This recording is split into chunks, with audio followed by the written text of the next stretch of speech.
In the small, forgotten town of Hollowbrook, there stood an old house at the edge of the woods. No one lived there anymore, but the windows were never boarded, and the door was always unlocked, though no one dared to enter. Locals called it the Whispering House. They said that at night, if the wind was just right, you could hear soft voices coming from inside.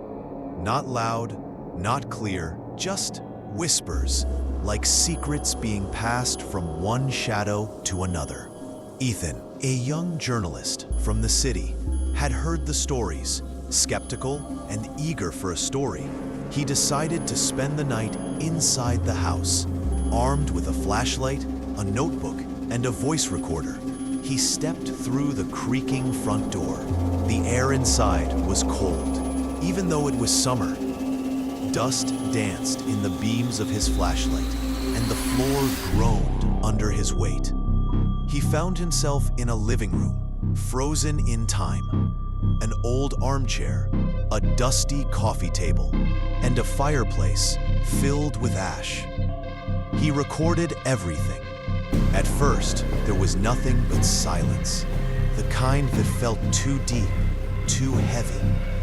Then, faintly, came the whispers, just like the townspeople had said.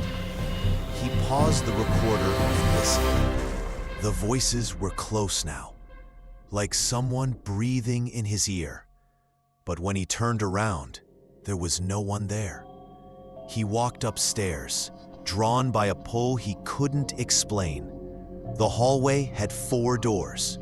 3 were closed. 1 was open. He stepped inside. It was a child's bedroom. Faded toys, a small bed with a torn blanket, and on the wall, a drawing of a tall figure with no face, holding a child's hand. That's when the whispers grew louder. Ethan. He froze. The voice was clear now. It was his name. He backed out of the room and ran downstairs, heart pounding. But the front door was gone. In its place was a solid wall, covered in writing. Names, hundreds of them, carved into the plaster.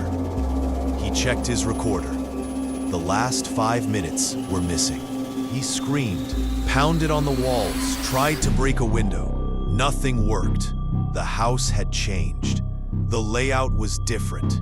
He was lost. That night, the townspeople heard a new whisper on the wind, not from the house, but from the woods. Ethan was never seen again. But every year, on the same night, someone finds his notebook by the front door of the house. The last page is always filled with frantic writing. They are not ghosts. They are still hungry. And the whispering begins again.